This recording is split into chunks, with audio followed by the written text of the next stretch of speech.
Hi, I'm Penny the Angel. Are you ready to be scared?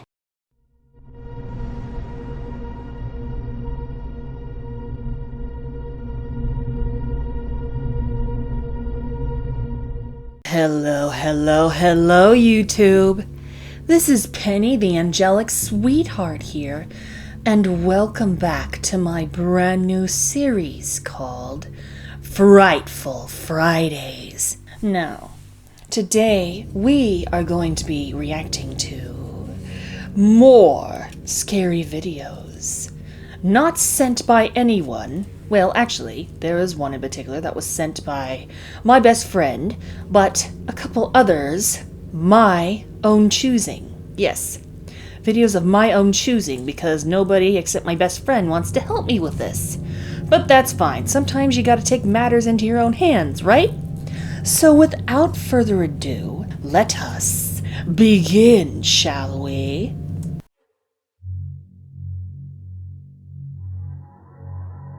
Okay, this first video that we're going to be reacting this week is called 3 Scary True Chuck E. Cheese Stories. This should be interesting. I remember eating at a Chuck E. Cheese restaurant during my birthday time. I don't remember which birthday it was because it's been so long ago, and I have never heard of any scary stories, especially true ones that happened at Chuck E. Cheese. Anyway. This video was uploaded by Mr. Nightmare, and yes, all credit goes to Mr. Nightmare for these stories. And yeah, and this was sent to me by my best friend, Lego Gamer. So, without further ado, let us go ahead and start watching this, shall we?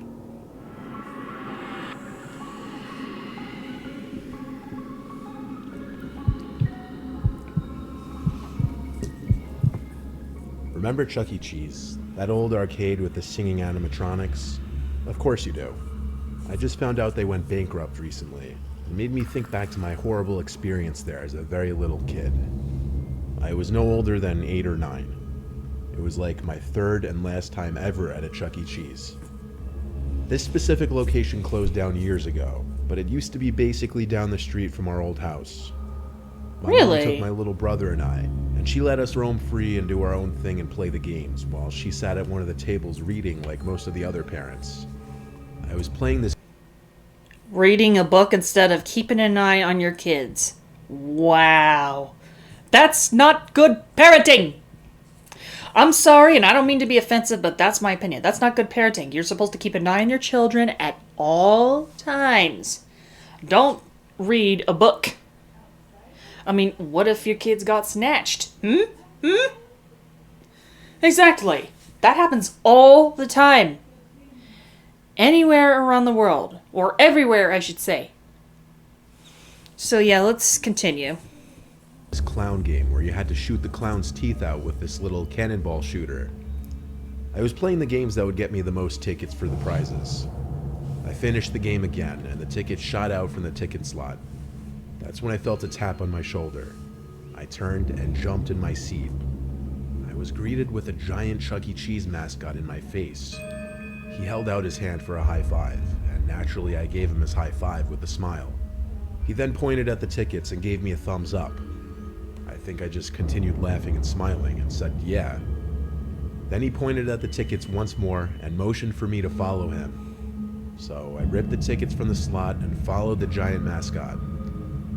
As we walked across the main floor, a couple other kids around like 6 came up to him saying, "Hey Chucky," and he gave them both high fives. I kept following. I told you guys. I told you. Let's continue. Wondering if he'd tell the other kids to follow, but he didn't. He would turn back every few seconds to make sure I was still following. Finally, we made it across the main floor by the stage towards this back area, where he waved me to follow him through this employees-only door. From what I remember about how I was feeling, let's just say a combination of weird and excited. We entered this narrow hallway, and I felt kind of special for being allowed access back here. Keep in mind, I had the mind and maturity of a very young child. The mascot led me to this back room where he motioned for me to enter first, so I did.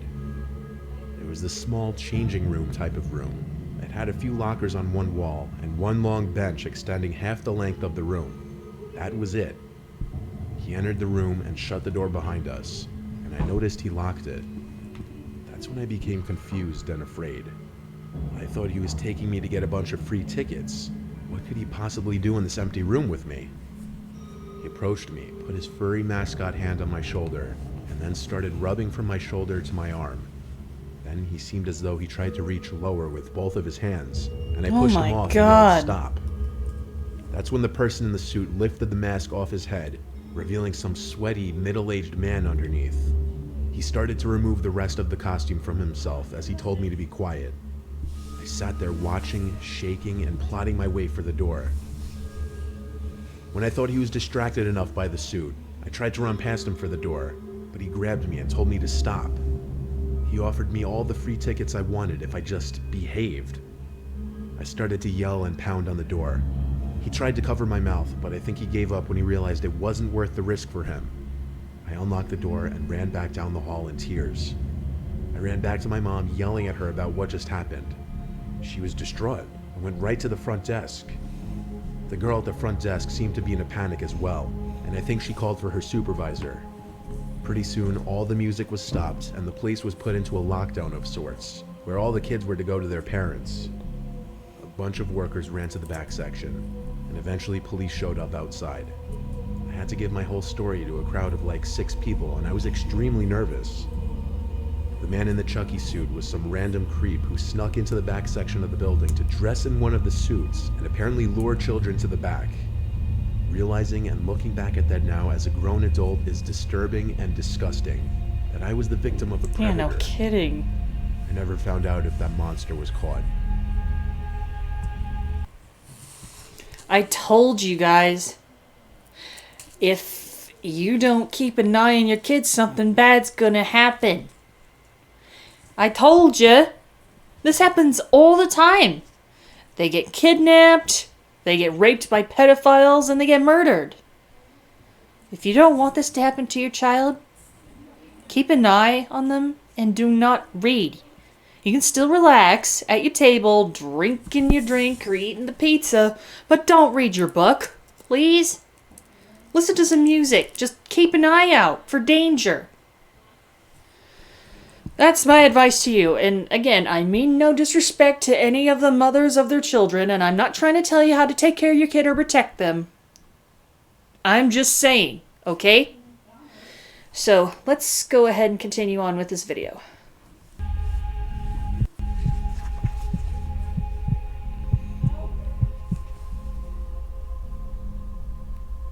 I used to work for Chuck E. Cheese very briefly when I was 21 years old.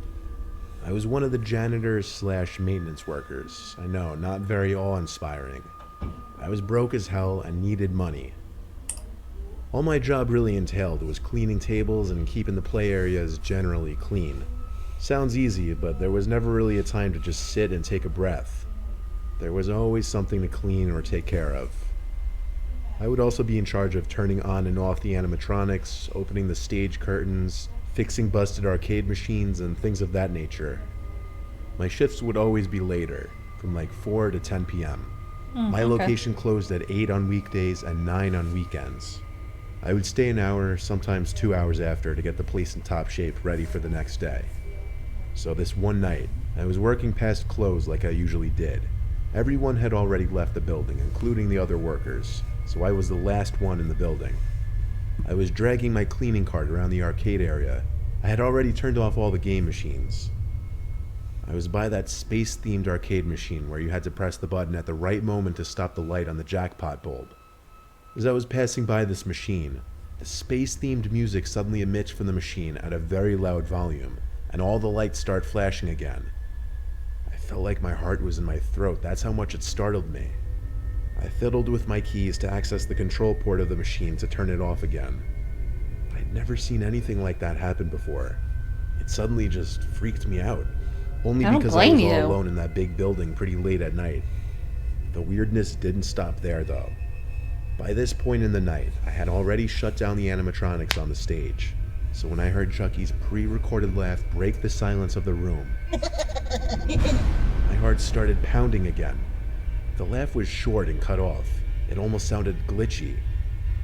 I ditched my cleaning cart to go backstage and check on the animatronics, and I could see they were in their idle modes now, meaning they would move their limbs and heads around every so often. I would have to go to the control room to turn them off, but this was the second strange thing to happen that night. I started getting paranoid that someone else was in the building with me, but that thought was interrupted when I noticed that the Chucky animatronic was facing me, and its head angled down perfectly to look as though it was looking at me. It was bizarre. Oh my Bizarre that I god. was finding it that disturbing. I'm not crazy, but for my own peace of mind, with my eyes on the Chucky animatronic, I walked past it, closer to the control room.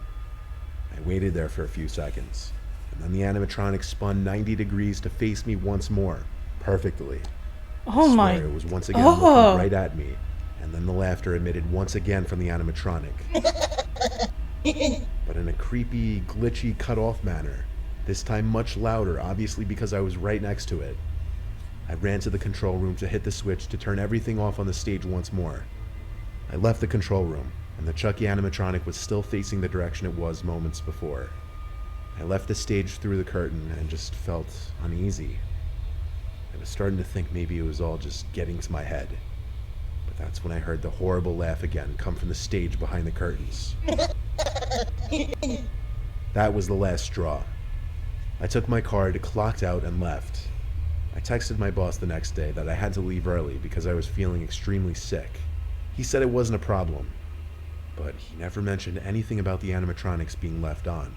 And when I asked him if the animatronics had some kind of motion detecting feature to look at people, he said no, they didn't. I'm not the most superstitious guy, but I firmly believe I wasn't the only presence in that building that night. And I don't mean there was another person in there. Okay, before we move on to the final story of this video, I just want to know, could it be that particular Chuck E. Cheese restaurant was haunted, and that's why the robot was acting strange? Because that is some Five Nights at Freddy's shit there. Like, holy crap. Like, literally.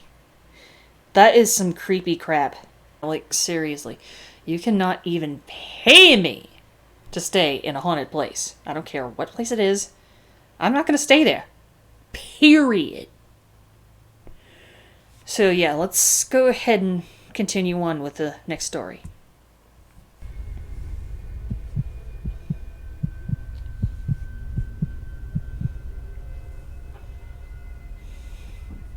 This is a story from my childhood that I don't like to look back on too much.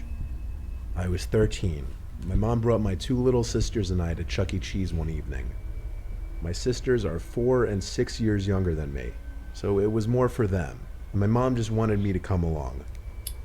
My mom was playing games with my sisters, so I went to do my own thing. It was my only time ever at Chuck E. Cheese, so I was trying to play every game at least once. Eventually, a worker in a red polo shirt came up to me. He was in his lower to mid-20s, I'd say. He didn't seem that old. He asked me if I wanted some more tokens. I said, yeah, sure. He told me to follow him. He led me through this sketchy back door, which led to a back exit. I asked him where he was leading me. He said to his truck. He told me not to tell anyone, but that he had access to all the tokens he wanted, and just kept piles of them in his car. I stopped What following the- him when I realized he was leading me to his car. I told him my mom would be mad. He tried to push that I follow him a little more, but gave up. Before I walked back inside, he asked for my AIM username, and I gave it to him. I was excited for new friends on AIM. For those of you who don't know, AIM was an instant messenger that was all the rage before smartphones and texting really became a thing. I never don't heard of remember it. his username. All I know, it was something with his name in it, which was Ben. I would sign on to AIM every single night, including that night after Chuck E. Cheese. I signed in, and I had a few friends online. Next thing I knew, I got a message from Ben, so I added him to my buddy list. He said, "Hey, it's Ben from earlier." I replied, "What's up?" and we started chatting. He chatted with me as if we were good friends already. I asked him how he was able to get all the tokens he wanted, and he said it's easy when you work there. He told me he was going to come to my house that night with a bunch of tokens. I told him, no, it's okay. Hell And he told no. me, no, it's fine. You live really close to me anyway. I replied, how do you know where I live? And he said he followed my mom's van on our way home. I blocked his account immediately. I was beyond scared. I told my friends about it on AIM. Some of them said I should tell my parents or call the police. But I waited. Maybe he was bluffing. But no, he wasn't. I heard a truck pull up outside through my open window. I looked out the window and saw the black truck that Ben guy was leading me towards earlier. I saw him get out from the truck, and I know he spotted me because he started walking over to my window. I pulled the window in and locked it, and then shut the blind. By that point, he was already halfway to my window, and he was waving his arms at me. I ran to my mom to tell her. She didn't find it funny, thinking I was kidding at first, but I convinced her after she looked out the window and saw the black truck begin to speed down the road. My mom wanted me to show her the AIM conversation, but I couldn't, as I had deleted him off my buddy list and blocked him. My parents called the police, of course, but that was just for peace of mind. They couldn't do anything besides make a report. The next day, my mom called the Chuck E. Cheese and asked about a Ben. They said they had no Bens who worked there. What? Also, no employees matching that guy's description. The Chuck E. Cheese eventually handed the CCTV footage from the day before to the police department for an investigation, which turned up no results. My family never went to a Chuck E. Cheese ever again. Wow. That is some creepy crap. Very creepy crap. Who knows what that guy could have done to that boy? Especially the first story of when a potential pedophile entered that building, posing as one of the mascots. OMG. Yeah, that is some creepy stuff. Thanks, Lego. So, let's go ahead and move on to the next video, shall we?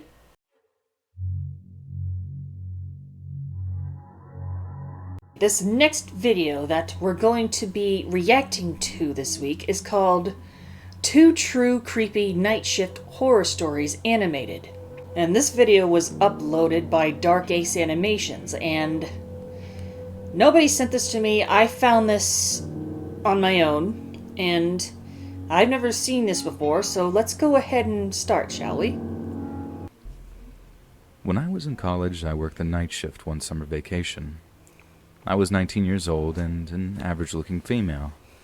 I wasn't enthused about having to work a job over the summer, but it was the only way I was going to be able to afford tuition. Working night shift was probably the weirdest experience of my life. It was at the McDonald's drive-thru. I still remember my first night on the job. This lady came in and was talking to someone while she was waiting for us to take her order. She sounded extremely upset, and she was screaming at the top of her lungs. It sounded like it was directed at someone in the back seat. I immediately assumed that perhaps she was abusing her children. I'm a psychology major, so I naturally pick up on stuff like that. She ordered 3 Big Macs and 3 large Cokes, and my intuition has been wrong. When she pulled up to pay for her meal, she was completely alone. I was honestly a little startled. Why would this lady be here, wanting this much food and screaming in her car if she was alone? I couldn't wrap my head around the situation. She was otherwise polite. She was nice as she spoke to me and paid for her food and left. She even told me to have a good night. She had been the only customer we had in probably a 45-minute window. And after she left, I saw some of my coworkers laughing at me. I asked him what was so funny, and he told me it was my first encounter with Schizo Susan. They told me that she regularly did stuff like this and always showed up at all hours of the night to order seemingly too much food. She was always yelling at people in her car, but there was never anyone actually in her car. They didn't actually know her name, so they just started calling her Schizo Susan. They told me that there were occasional nights when she was the only customer to come through the drive-thru at all, and I found that extremely unnerving. I immediately started wondering what was wrong with this woman. About a week went by. She came in every night just like they said, and in between speaking to me to order her food and picking up her food, she was always yelling at someone. I couldn't take it anymore. I had to know what was up. So I formulated a plan. I was just going to ask her who she was speaking to. You know, play it off like I thought she was talking to me. It was the best I could come up with without seeming abrasive. I remember it being a Friday night when I decided I was going to go do it. I had chickened out a couple of times, but I figured that since I don't work the weekends, may as well try something new to end my last shift for the week. Well, the night that I did it, I listened into her screaming for a few more seconds than I normally did. You see, I can listen to what people are saying through the McDonald's speaker without them necessarily knowing that I'm listening. If I don't say anything, they would never know. I normally never did this because it's kind of frowned upon. I'm pretty sure there's some kind of rule against it, but I listened for maybe 20 or 30 seconds. I listened for long enough to know that she was yelling at someone named Darian. When she was in the middle of saying something, I interrupted her and said, "I'm sorry, ma'am, were you speaking to me?" She just replied, "No." Okay, I thought to myself. I knew that I had to try something else. I asked her if Darian would be ordering with her. Then she was silent. It wasn't an entire minute, but she just didn't say anything. After the second time of asking her if she was still there, she let out a banshee of a scream. It was the loudest thing that I've ever heard in my life. It really hurt my ears, blasting through the intercom. The McDonald's microphone system is already pretty loud, but when someone screams into it, trust me when I say that it's the most unbearable thing you've ever experienced. I was also surprised at how long she screamed. She had one deep, guttural scream going for like 30 entire seconds. 30 moment, seconds? I was scared for my life. I also got really worried that I was going to lose my job. I felt really guilty for asking, like it was my fault for setting her off. In retrospect, I don't think I really did anything horrible to her. Literally just ask her if the person whose name she was screaming just a minute ago was also going to be ordering food. He didn't actually say anything when she screamed. It was just kind of a violent and guttural screaming. I was really taken aback there for a minute. How the heck do you even respond to that? I asked her if she wanted to continue placing her order, and that's when she just drove away. She floored it and drove way faster than she should have. And as she drove by, I saw her face looking at me through the window. It must have only been a split second that I could see her, but I got that one really good look at her. She looked extremely distressed, and as if things couldn't get any weirder, the microphone system stopped working correctly the rest of the night. I don't I blame think you. she screamed loud enough to break something in it. Yeah, exactly. That was hands down the weirdest thing to ever happen to me throughout any job I've ever worked. And this weird lady just disappeared after that. She stopped coming to McDonald's altogether. I asked some of the other coworkers how long she has been stopping by for her nightly visits, and all they said was that it was for as long as they can remember, which probably meant at least a year for some of them. I felt somewhat guilty for angering this lady so badly, but I think it is safe to say she probably needs some serious mental help. I haven't worked at McDonald's in a long time, and I don't ever plan on working fast food again. I just hope that wherever that lady ended up, she got the help that she so desperately needed.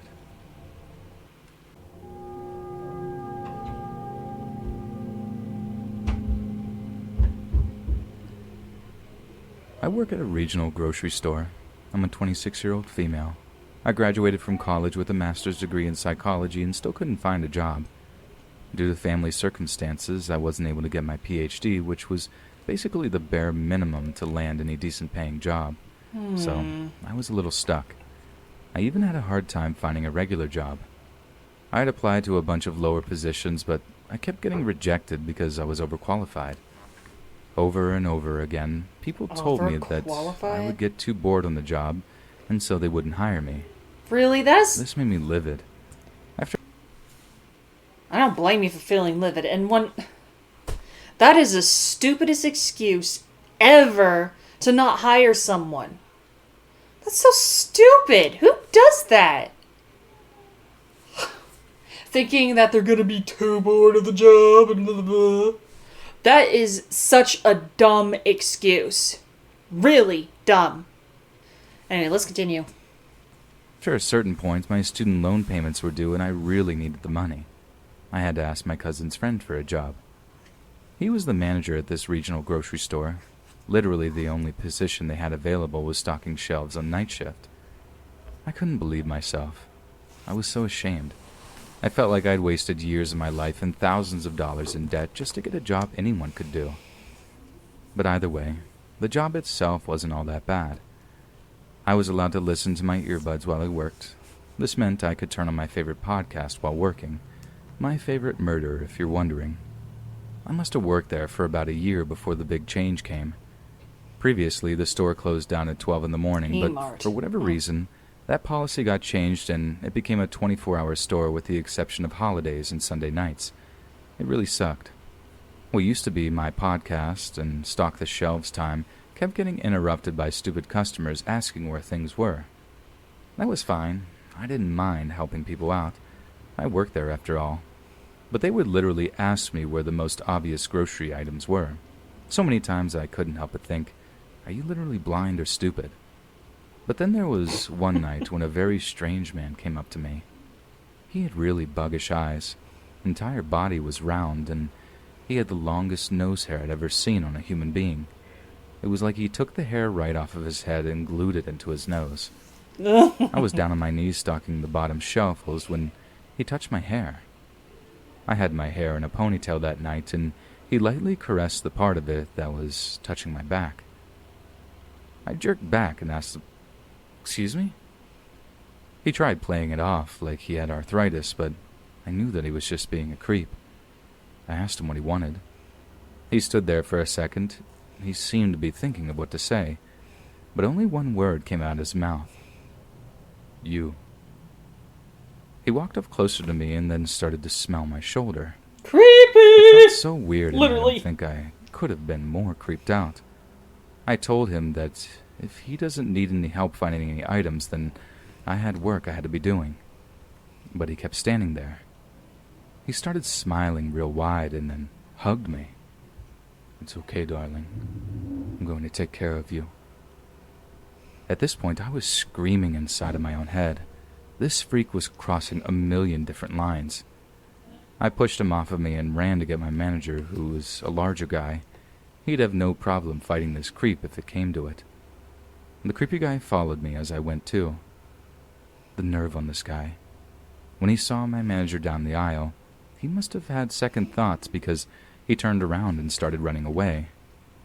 I explained to my manager everything that had happened, and he said he'd take care of it if that guy came back again. And that creep was smart, because he waited a couple of weeks before he did come back. He waited long enough that the incident would not be on the tip of anyone's mind. I wasn't expecting him, and neither was my manager. I was standing there stocking a shelf like I always did, and all of a sudden I felt someone tugging my hair. They tugged really hard, and it really hurt my neck. They totally overpowered me and started dragging me across the floor. At this point, I hadn't even realized who it was until I looked up to see that man. He must have dragged me a solid 30 feet to the exit before someone saw what was going on. It wasn't my manager, but it was another one of the girls who worked with me. She started screaming like a banshee and running at him, and for one reason or another, he decided to run away again. I was beyond relieved. I couldn't believe that he was Praise just going to God. walk up to me and start dragging me out of the store by my hair. What kind of psycho does that? It Exactly. was all just truly horrifying. This was finally the incident that convinced the store owner that we had to have security if we were going to be open at night. You gotta have security, now you realize that? You should have had security from the beginning! Anyway, this is almost over. Let's finish the rest of it. We had a security guard somewhere on the premises after that, and I felt a lot safer. I'm still looking for a job in psychology, and I really hope I can get one soon. I felt like I really needed a break after having gone through all of this. Thank you for watching. These I just don't get why they didn't bother thinking of that sooner. After the first assault? Like, why? How stupid can people be? Really? Wow. Anyway, let's move on to the next video.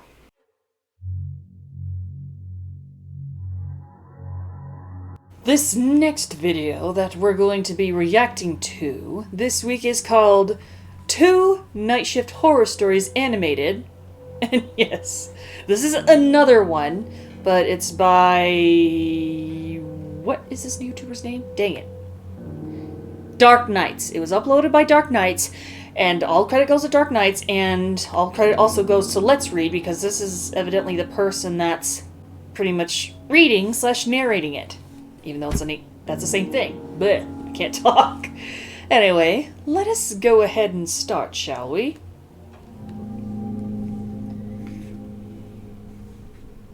I'm your typical 21-year-old American girl.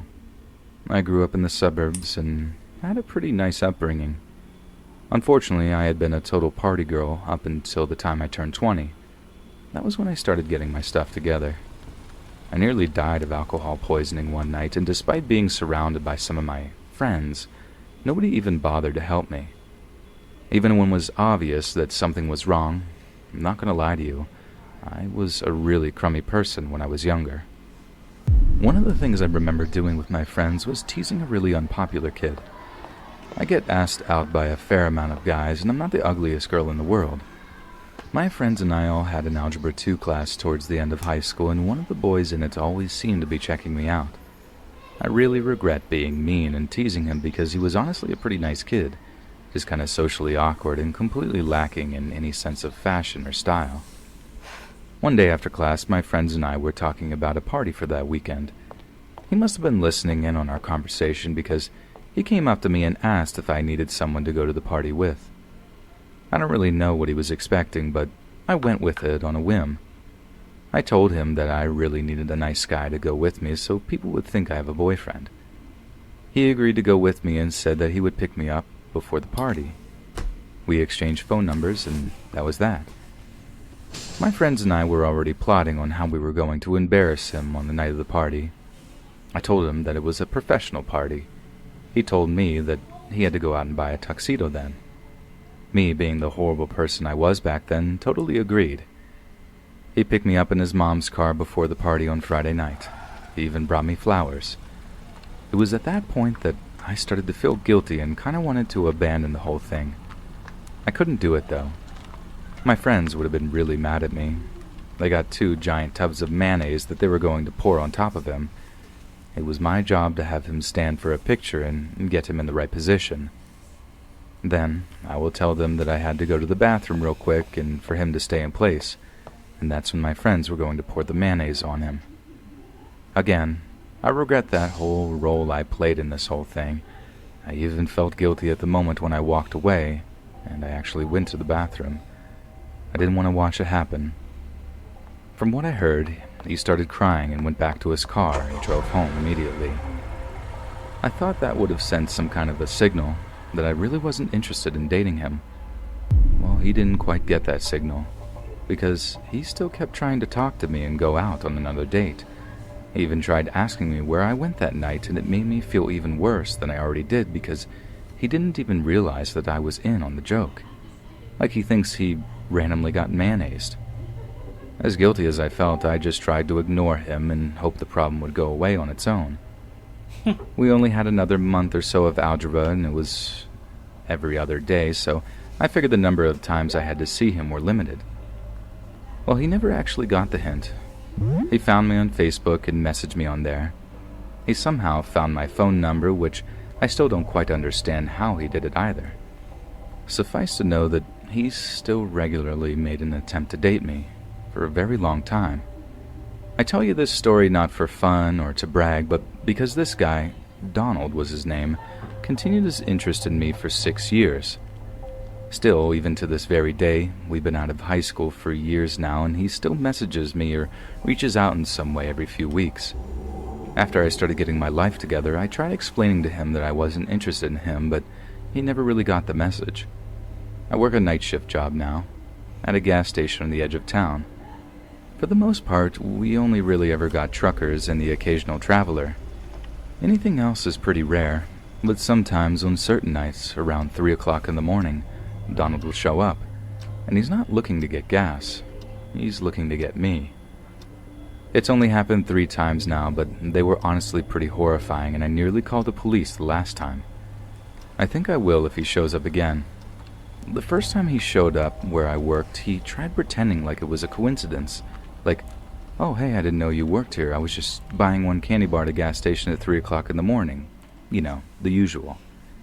That night was really weird.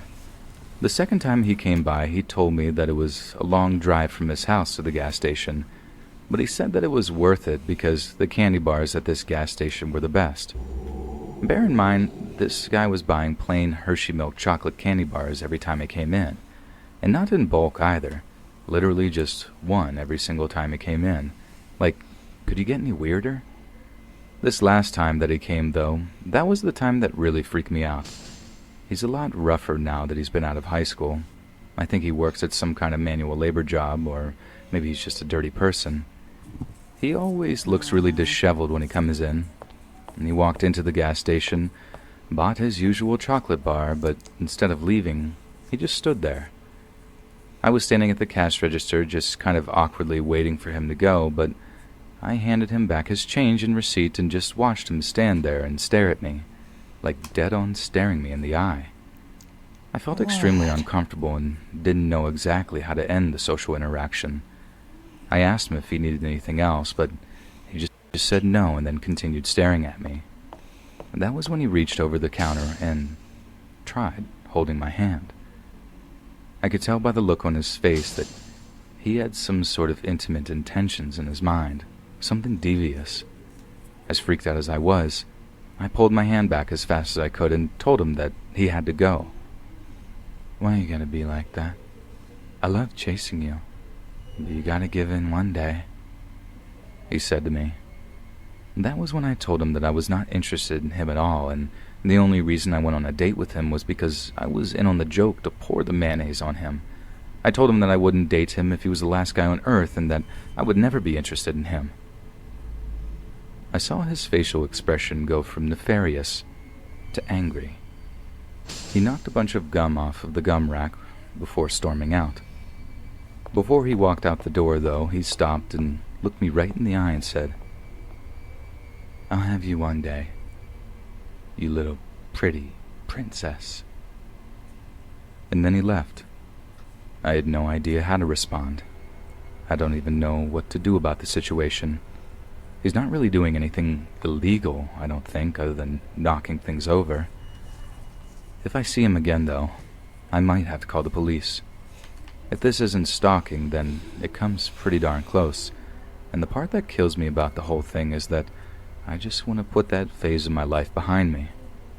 I don't want to think about being popular or partying or being mean to kids like him. I just want to save up some money, get my life together, and maybe find a good boyfriend, but yeah, that's my ongoing situation with a very creepy guy I played a prank on from high school, and looking back, I never should have gone along with it. I should have followed my intuition and done the right thing. Instead, I guess I have to pay my dues for what I have done in some way. Maybe this is some weird form of justice. To be honest, for being so mean to him, she kinda deserved it. I'm not gonna lie. I mean, I guess in a weird way, she received a taste of her own medicine, not by pranking, and yes, that is a sound of messages from Facebook, but please ignore that. But anyway, yeah. You messed with the wrong dude. You blew it, man. And now you have to pay for the consequences. Alright, now let's continue on with story number 2 in this video.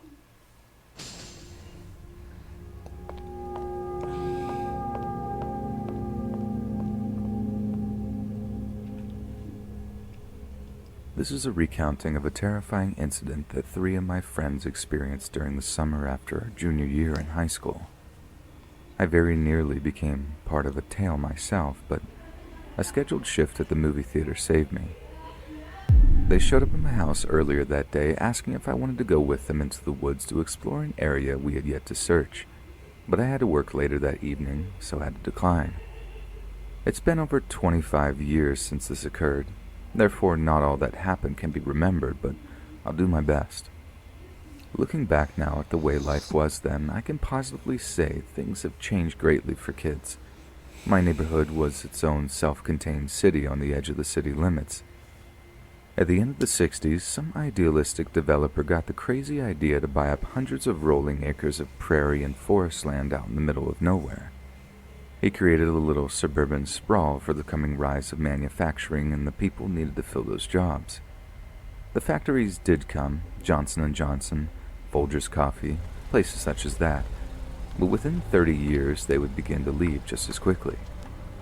The children of these factory workers found themselves separated from their peers in the rest of the city, and with nothing better to do, took to the woods surrounding them to explore and discover nature, much as their distant ancestors who settled this land hundreds of years before.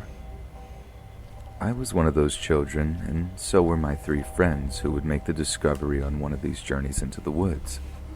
Without me along, they took to the fields opposite the new highway. These stretched for miles back then, and during the summer were laying fallow. Our part of Texas rides the line between prairie land and riparian forest. You may find yourself walking for miles on open land only to discover acres upon acres of woods between the next field. After walking for miles across nothing, they came upon a forested area most of us had yet to explore. A path led to an abandoned barn.